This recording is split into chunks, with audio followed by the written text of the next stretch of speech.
Hello everyone. और अभी बज रहे हैं 11 और मैं बनाने जा रही थी खाना, लेकिन एक ऐसी खुरापाती आ गई ना, उसने मेरा काम लेट कर दिया। मैं बस नहा धो के रेडी हो गई, पूजा भी हो गई। चलो मैं दिखा दूँ, क्योंकि काफ़ी लोग पता है क्या कहते हैं, ये बैठी पीछे, तो काफ़ी लोग कहते हैं कि दीदी आप पूजा नहीं करते हो नहा कर। तो देखिए मेरे घर में पूजा हो गई और लाइट चली गई, इसके लिए बंद है। तो पूजा वगैरह सब कर दी और काफ़ी देर से मैं बैठी हूँ खाना बनाने की तैयारी में, लेकिन नहीं बना पा रही हूँ। तो अभी मैं जाऊंगी खाना बनाने। और ये मेरी भतीजी, ये अपना ससुराल छोड़कर भाग आई मायके, और वो मैंने कहा नई नई शादी में कौन आता है, तो बोलती है मैं। एक मिनट ना, मैंने कहा नई नई शादी में ससुराल छोड़ के कौन आता है, तो बोलती है मैं। मैंने अपने जमाई को बोला, मैं कहा जमाई जी नई नई शादी में कोई छोड़ता भी है? मैं कहा मैं तो 1.5 साल तक नहीं गई थी। बोलता है चिंता मत करो चाची जी, अब नहीं जाएगी। तो ये आई है अभी, क्योंकि हमारे वहाँ पे परमिशन है कि इतने आगे, ज़्यादा दूर नहीं है यहाँ से, 1 घंटे के रास्ते पे ही है। 1 घंटा भी नहीं लगता ना तेरे ससुराल में?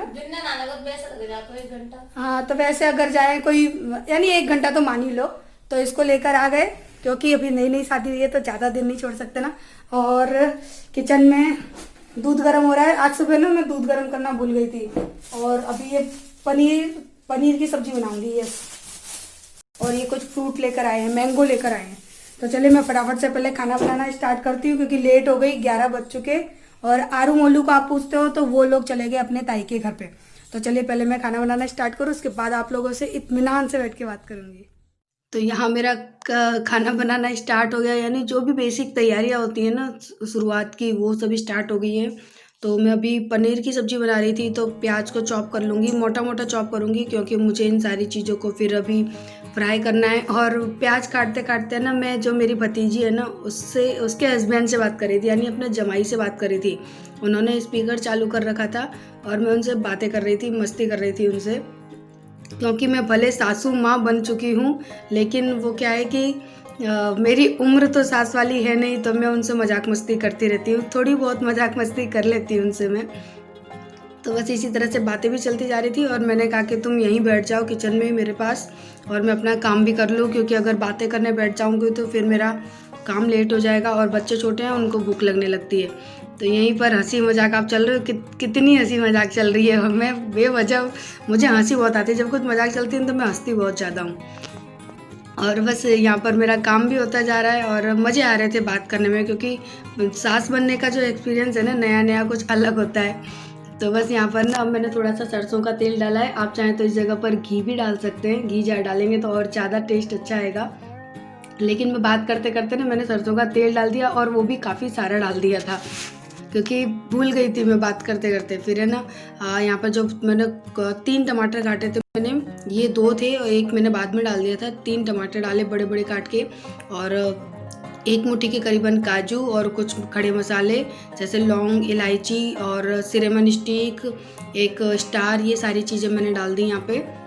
और इन सब चीज़ों को अच्छे से भून लेना है। एक्चुअली खड़े मसाले को तेल में डालना था, लेकिन बातें करने की वजह से सब गड़बड़ कर दी, और उनको तेल में अच्छे से मैंने भूनने के लिए छोड़ दिया। और यहाँ पर तब तक मैं बना रही हूँ मैंगो शेक। तो मैंने दूध डाला है, इसमें बर्फ़ डाला है, थोड़ा सा पानी डाला है, और थोड़ी सी डाली है मैंने चीनी, एक मैंगो के अंदर। और बस इसको ग्राइंडर से अच्छे से चला दूँगी, तो यहाँ पर मेरा मिल्क शेक बन के रेडी हो जाएगा। और उसके बाद यहाँ पे लगाऊंगी मैं आटा। तो आटे में मैंने थोड़ा सा नमक डाला है, और जैसे सिंपल तरीके से हम आटा लगाते हैं, बस उसी तरह से आटा लगा लेना है। क्योंकि काफ़ी लोग पूछते हैं ना कि दीदी आटे में क्या डालते हो, तो मैं आटे में केवल नमक डालती हूँ, ऑयल वगैरह कुछ भी नहीं डालती। और आप देख सकते हैं मेरा आटा कितना सॉफ्ट लग के रेडी हुआ है। तो चलिए थोड़ी देर के लिए इसे रखते हैं, और तब तक मेरे ये जो मसाला जो मैंने भुना था ये भी ठंडा हो चुका, और इसको अब हम पीस लेंगे मिक्सी में अच्छी तरह से। और खड़े मसाले मैंने जानबूझ के इसमें डाले हैं, क्योंकि ना खड़े मसाले जब मुंह में आते हैं ना खाते वक्त, तो पूरा टेस्ट बिगड़ जाता है खाने का। तो उससे तो अच्छा है कि आप ना मसाले को पीस लो, उससे क्या होगा कि उसका टेस्ट भी आ जाएगा, और खाते वक्त आपका टेस्ट भी नहीं, आपके मुंह का जो टेस्ट है ना वो बिगड़ेगा भी नहीं।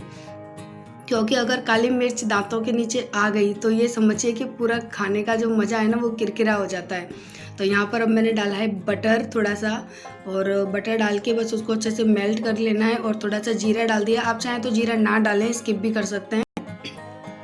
फिर जो मैंने पेस्ट बना के रखा था काजू प्याज टमाटर एंड जो भी था, काजू प्याज टमाटर लहसुन अदरक सबका था पेस्ट, वो मैंने यहाँ पर ऐड कर दिया अच्छी तरह से। और उसके बाद थोड़ा सा पानी डाल दूँगी ताकि मसाला जले ना, चिपके ना कढ़ाई में। और उसके बाद जो हमारे बेसिक मसाले होते हैं यानी ड्राई मसाले होते हैं वो मुझे यहाँ पर डाल देने हैं, जैसे कि हल्दी पाउडर, धनिया पाउडर, लाल मिर्च पाउडर। तो पहले मैंने डाला है हल्दी पाउडर, फिर मैंने डाली है थोड़ी सी तीखी मिर्च पाउडर, फिर मैंने डाली है कश्मीरी लाल मिर्च पाउडर और 1 चम्मच धनिया पाउडर। और ये सारे मसाले आप अपने टेस्ट के अकॉर्डिंग डालें। आप बहुत ज़्यादा स्पाइसी हैवी खाते हैं तो थोड़ा मसाला बढ़ा दें। मैं कम खाती हूँ इसलिए मैं कम डालती हूँ। और जब तक मसाला अच्छे से भुन रहा है तब तक जो पनीर है उसको मैं कट कर लूँगी। तो पनीर को मैं एकदम छोटे छोटे क्यूब की तरह से काट रही हूँ क्योंकि यही अच्छे लगते हैं, एक बाइट के अंदर एक आ जाता है। अदरवाइज़ पनीर बहुत ज़्यादा बड़ा बड़ा डाल दो सब्जी में तो वो भी अच्छा नहीं लगता, टेस्ट नहीं आता फिर सब्जी का पनीर के अंदर, फिर पनीर एकदम प्लेन लगता है। और मैं पनीर को फ्राई करके नहीं डालती, मुझे कच्चा पनीर ही अच्छा लगता है हमेशा। तो इसी वजह से कि काफ़ी लोग पूछते हैं ना दीदी आप फ्राई करके नहीं डालते, मुझे वो पसंद नहीं है ज़्यादा। और उसके बाद यहाँ पे डाला है मैंने गरम मसाला, थोड़ी सी चीनी, यानी चीनी आपको 1 चम्मच, अगर नॉर्मल अपनी जो चम्मच होती है वो डालते हैं तो आपको 3 चम्मच के करीबन डालनी है। मेरी चम्मच काफ़ी बड़ी है तो मैंने 1 ही चम्मच डाली थी। उसके बाद मैं डालूँगी यहाँ पे 1 कटोरी के करीबन मलाई और इसे अच्छी तरह से चला दूँगी। तो आप लोग अगर मेरे पुराने सब्सक्राइबर हो तो आप लोग जानती हैं कि दीदी सबसे ज़्यादा पनीर की जो रेसिपी है वो इसी तरह से बनाती है, क्योंकि ये पनीर की सब्ज़ी मेरे हाथ की जय को बहुत पसंद है, मेरी पूरी फैमिली को बहुत पसंद है, यहाँ तक कि मेरे जेठ जिठानी के घर तक भी सबको पसंद है। क्योंकि राजा ने भी यहीं खाना खाया था, बोलता है चाची ने पनीर बनाया है तो आज तो मैं यहीं खाऊंगा। और उसके बाद यहाँ पे मैंने हरे धनिया डाल दिए और थोड़ी सी कसूरी मेथी डालना भूल गई थी, वो मैंने यहाँ पर ऐड कर दी। और नमक मैंने आपको दिखाया नहीं है बट मैंने नमक डाल दिया था, वो ऑफ कैमरा डाल दिया था।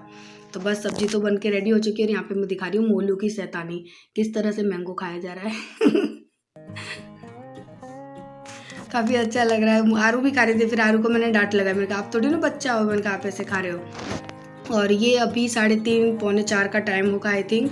तो बर्तन वगैरह सब तो पहले कर लिए थे मैंने, लेकिन जब मैं आई किसी काम से यहाँ पर और मैंने इन डब्बों को छुआ ना तो मेरा पूरा मूड है ना एकदम अजीब सा हो गया। मैंने कहा नहीं, अब भले गर्मी लगे लेकिन मुझे ये काम करना है, क्योंकि ये है ना बिल्कुल गैस के पास है ना मेरी कांच की रैक, तो ये इतनी चिपचिपी हो जाती है 8-10 दिन के अंदर ही कि इसको तो क्लीन करना पड़ता ही है, चाहे अब मेरी इच्छा हो चाहे ना हो।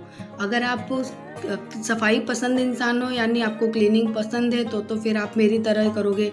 और अगर आपको थोड़े से लेज़ी हो, लगता है कि कर लेंगे, तो फिर वो चीज़ क्या है कि बढ़ती जाती है। और मेरी ऐसी आदत नहीं है कि कर लेंगे, मुझे अगर गंदा दिखा तो फिर मैं उसी वक्त अपना वाइपर लेके स्टार्ट कर देती हूँ। तो बस उस कांच को मैंने अच्छे से देख सकते हैं ना किस कोने में है, लेकिन बहुत गंदा हो जाता है। तो पहले कांच पोंछ दिया, टाइल्स वगैरह सब पोंछ दिए। उसके बाद जो भी मेरे कंटेनर थे जो चिपक रहे थे बहुत ज़्यादा, वो छोटे छोटे कंटेनर में वहीं रखती हूँ मसालों के, तो उनको भी सबको मैंने अच्छे से धो के एक टॉवल के ऊपर रख दिया है ताकि वो सूख जाए। और उसके बाद ये शाम का टाइम है तो किचन से फ्री होकर आई तो देखा मेरे मोलू ने क्या हालत कर दी है। कपड़े वगैरह मैंने घड़ी कर दिए, अभी रखने बाकी हैं थोड़े से। और यहाँ पे उसके सारे जो खिलौने हैं वो भर रही हूँ। वो हमेशा इडली बनाता रहता है, रोज़ सुबह उठेगा और बोलेगा मम्मी इडली बना दो। तो मैंने कहा मैं नहीं बना रही हूँ इडली, क्योंकि वो खाता नहीं है, वेस्ट करवा देता है। तो देखिए यहाँ पर है ना उसका इडली सांभर बन रहा था, तो वो सब कुकर वगैरह में उठा के रखूँगी। आप देख ही रहे हो सारा सामान मुझे उठा कर रखना है, लेफ़्ट राइट करता है। और ये है शाम का वक्त, तो ये है मेरे इंजॉय का वक्त, तो आइए आप लोग भी इंजॉय करिए। कुछ ऐसी है फ्रॉक, तो ना मेरी फ्रॉक है ना ये काफ़ी कंफर्टेबल फ्रॉक है, इतना अच्छा लग रहा था मुझे इसको पहनकर, क्योंकि एकदम सॉफ्ट वाला कपड़ा है, बिल्कुल भी ऐसा कपड़ा नहीं है जिससे कि गर्मी लगे, आप लोग खुद महसूस कर पाएंगे। और कुछ अलग ही टाइप का कपड़ा है इसका। और पहले मैंने पहना ना तो मुझे टाइट हो रही थी, उसके बाद है ना थोड़ी देर बाद एकदम लूज हो गई, कुछ इस टाइप का कपड़ा है। और बाहर आकर कितना अच्छा लग रहा है, एकदम चेहरा भी एकदम ब्राइट लग रहा है, काफ़ी अच्छा लग रहा है मुझे। मन करता है कभी कभी खुले में आकर बैठो, लेकिन बंदरों की वजह से मैं बैठती नहीं हूँ। बट आज मैं आ गई, अगर आएंगे ना तो कुछ ना कुछ देखो बगल में रख के बैठती हूँ, आएंगे तो फिर फेंक के मारना पड़ेगा। और घर में अभी कोई है नहीं, आरू मोलू सब हो गए हैं अपनी मेरी जेठानी के घर पे, राजा के घर चले जाते हैं रोज़ शाम को खेलने के लिए। अच्छा लग रहा है ना यहाँ पर, कितना अच्छा लग रहा है। तो मैंने सोचा चलो शाम का टाइम है, थोड़ा सा ऊपर चल के बैठते हैं, अच्छा लगेगा। और मूड भी फ्रेश हो जाता है। अंदर तो इतनी गर्मी थी, इतनी कि मैं बता नहीं सकती, बहुत गर्मी थी।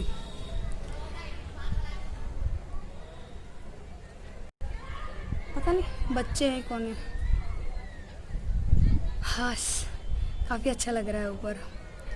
और अभी नीचे जाऊंगी और काम वगैरह तो सारा मैंने ख़त्म कर दिया, शाम का भी कर दिया। और सुबह तो मेरे बच्चों ने देखा ना कितना सारा घर गंदा किया, बहुत गंदा किया घर। और बस ऊपर बैठी, सब लोग कैसे अजीब अजीब से देखते हैं मुझे। मैं ऊपर आके बैठ जाती हूँ तो कौन अजीबा आ गया है ये। सच में गाँव में शादी होती है ना, बहुत अजीब लगता है। हाँ चलो, मुझे आप लोगों से ये बात भी करनी थी कि काफ़ी लोग मुझसे ये कहते हैं ना कि आप इतने बड़े शहर की हो और इस तरह की, यानी आपका रहन सहन सब कुछ बिल्कुल गांव जैसा, तो आपको किसी एंगल से लगता ही नहीं है। तो काफ़ी लोग मुझसे यही बोलते हैं कि दीदी जब आप ऐसे थे तो फिर आपने गांव में शादी क्यों की। तो उसका रीज़न तो ये है कि हमारे जो रिलेटिव हैं, सब कुछ है, वो सब ज़्यादातर गाँव में ही होते हैं। और मेरे पापा का मानना ये था ना कि कुछ ऐसे दबंग ठाकुर जो होते हैं ना, बहुत अच्छे, वैसे घर में शादी करनी है। और कुछ ऐसी बातें थी कि मैं इस तरह से वाईटी पर नहीं बता सकती। उन बातों की वजह से कहीं ना कहीं मेरी शादी गांव में हुई। वरना मैं तो, आप लोग सोच सकते हो कि कोई भी लड़की नहीं चाहेगी, शहर की पली बड़ी लड़की वो कभी नहीं चाहेगी कि उसकी शादी गाँव में हो। मैं भी नहीं चाहती थी कि मेरी शादी गाँव में हो, लेकिन हो गई। और कुछ ऐसे कारण थे जो मैं नहीं बता सकती, और जो बता सकती हूँ ना वो मैं आपको कभी फुर्सत से बताऊंगी, क्योंकि वो जो बातें हैं ना वो थोड़ी सी रोमांटिक टाइप की है और थोड़े से गालों को गुलाबी कर देने वाली बातें हैं और थोड़ा सा दिल को गुदगुदी सी हो जाती है ना, इस तरह की बातें हैं। तो वो बातें मैं कभी आप लोगों के साथ फिर शेयर करूंगी। लेकिन गांव में शादी करना ये मेरी चॉइस नहीं थी। कुछ होता है ना कि हालात और वक्त के आगे मजबूर होना होता है, बस वही था। कुछ हालात ऐसे थे, कुछ वक्त ऐसा था जो मजबूर होना पड़ा और गांव में शादी करनी पड़ी। अदरवाइज़ तो पता है, मेरे जो ससुराल के हालात थे ना, जब मैं शादी होकर आई ना, उनको देख देख करके तो मुझे ऐसा लगता था कि काश मैंने इससे तो बढ़िया थी जहर पी लिया होता, यहाँ शादी करने से तो अच्छा है। क्योंकि बहुत कुछ यहाँ पर घटिया था, यानी मैं यूँ नहीं कहूँगी कि बहुत बेकार था, मैं उसको घटिया ही कहूँगी। खासकर सोच, बहुत कुछ ऐसा था जो कि मैं आप लोगों के साथ क्या पता कभी शेयर कर भी पाऊँगी या नहीं। और कहीं ना कहीं मेरे अलग रहने का कारण भी बहुत कुछ ऐसी चीज़ें हैं जो शेयर करूँगी, धीरे धीरे वक्त आएगा शेयर करूँगी। तो बस मेरी चॉइस नहीं थी गांव में शादी करने की, लेकिन वक्त और हालात इंसान को मजबूर कर देते हैं, तो मजबूरी की वजह से ही हुई। और कोई कहीं ना कहीं जय की वजह से हुई, वरना ये शादी होती ही नहीं। तो चलिए फिर बताऊंगी कभी अच्छे से व्लॉग में उन सारी जो खुशियाँ वाले पल है ना, वो तो कभी स्पेशल आपसे बैठ के विदाउट व्लॉग, उसमें मैं व्लॉग शेयर नहीं करूँगी। उसमें केवल अपनी उन दिल की बातों को शेयर करूँगी, जिन बातों की वजह से शायद मैं आज खुश हूँ, कहीं ना कहीं मैं खुश हूँ उन बातों की वजह से। तो इसका श्रेय जाता है जय को। तो चले नेक्स्ट व्लॉग का इंतज़ार करना। आप लोग कमेंट करके पूछोगे ना तो ही बताऊंगी, क्योंकि ऐसी थोड़ी बातें ना शेयर करना अजीब लगता है वाईटी पर, क्योंकि घर के लोग हैं वो भी वीडियो देखते हैं, गांव के लोग हैं वो भी वीडियो देखते हैं। काफ़ी लोग मेरी वीडियो को देख के मेरी पर्सनल लाइफ पर उंगली उठाते हैं। काफ़ी लोग, बहुत कुछ यानी सहन करना पड़ता है, क्योंकि आप समझ सकते हैं गांव और शहर का जो डिस्टेंस होता है ना वो बहुत हाई होता है। और अगर लड़की की सोच भी हाई हो ना तो फिर बहुत ज़्यादा दिक्कत होती है, क्योंकि मेरी सोच बहुत ज़्यादा हाई है गांव के अकॉर्डिंग। क्योंकि आप लोग खुद देख सकते हैं कि मैं गांव में हूँ, छत पर बैठी हूँ, मैंने सर पर दुपट्टा नहीं लिया, दुपट्टा ही नहीं लिया है मैं बस अपनी लॉन्ग फ्रॉक बैठकर पहन कर बैठी हूँ। तो मेरे जो आसपास के लोग हैं ना, घर के लोग तो ठीक है, आसपास के लोग हैं ना उनको भी दिक्कत होती है, बट मुझे कोई दिक्कत नहीं होती, क्योंकि मेरी ज़िंदगी है, मुझे मेरे हिसाब से जीनी है। भगवान ज़िंदगी एक ही बार देता है, इस बात को हमेशा याद रखना। अगर आप एक औरत हैं, आप सबके लिए जियो, क्योंकि कहते हैं ना औरत की ज़िंदगी सबके लिए होती है। वो पहले बेटी होती है, बहन होती है, फिर वो बीवी होती है, बहू होती है, माँ होती है, फिर सास होती है, सब कुछ होती है। लेकिन उसके इन सारे रिश्तों के बीच में उसकी भी ज़िंदगी होती है, उसे अपनी भी ज़िंदगी जीनी होती है। मैं हमेशा चाहती थी कि मैं सारे रिश्तों को बखूबी जीऊँ, और कोशिश भी की, पर कहीं ना कहीं मुझे लगता है कि कोशिश कामयाब नहीं हुई। लेकिन इन सारी चीज़ों के बीच में मुझे मेरी ज़िंदगी को अवॉइड नहीं करना है, एकदम कहते हैं ना कि अपनी ज़िंदगी को तबाह नहीं करना है, और मुझे मेरी ज़िंदगी भी साथ में जीनी है। क्योंकि हाँ, मैं अपने आप से प्यार करती हूँ, क्योंकि हम अपने आप से प्यार नहीं करेंगे तो हम ज़िंदगी में कभी किसी से प्यार नहीं कर पाएंगे। तो पहले अपने आप से प्यार करो, उसके बाद आपको दूसरों से प्यार तो हो ही जाएगा। तो चलिए बस यही सारी बातें बतानी थी कि क्यों गांव में शादी हुई। तो वक्त और हालात और जय, ये 3 चीज़ें मोस्ट इम्पोर्टेंट थी मेरी शादी गांव में होने की वजह से। तो चलिए अब नीचे चलते हैं और चावल फ्राई करते हैं। और क्या करना है, चाय नहीं, चाय तो नहीं पीऊँगी मैं, चावल के साथ तो चाय चल जाएगी, नहीं तो कॉफ़ी पीती हूँ। और फ्रॉक कैसी लगी बताना। और ये फ्रॉक ना मुझे जय ने दिलवाई है, जय की पसंद की है। मुझे तो अजीब लग रही थी, लेकिन जय ने बोला कि नहीं यही फ़्रॉक ले, तो मैंने यही वाली फ़्रॉक ली और काफ़ी अच्छी लग रही है, मेरे फेस पर अच्छी लग रही है, मुझे अच्छी लगी, जय को तो बहुत अच्छी लगी, वो तो बहुत खुश हो रहे थे। मैंने फ़्रॉक पहनी ना तो ऐसा लग रहा था जैसे कि उनको कुछ नया मिल गया, बहुत खुश हो रहे थे, बोलते हैं कि बहुत अच्छी लग रही है तू। अब आप लोग बताना कि अच्छी लग रही है कि नहीं, क्योंकि तैयार तो मैं हुई नहीं गर्मी की वजह से, अगर गर्मी नहीं होती तो मैं तैयार होती। तो चलिए अब नीचे जाते हैं, उसके बाद हम करेंगे व्लॉग को आई थिंक एंड करेंगे, या तो फिर देखो पीछे ना खड़ी होकर औरतें मुझे कितनी अजीब से देख रही हैं कि कौन है ये, कैसे बातें कर रही हैं। सच में यार आप लोग बताना कितना अजीब लगता है ना जब हम ऐसे माहौल में हो, हमको इस तरह से कोई देखे।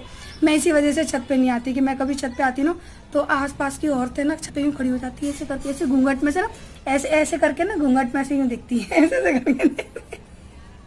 अब मैं आपको बता दूँ, मैं हमें हट गई तो वो लोग चली गई। ए राम, कैसे देखते हैं लोग मुझे यार, मैं अजूबा हूँ। अजूबा।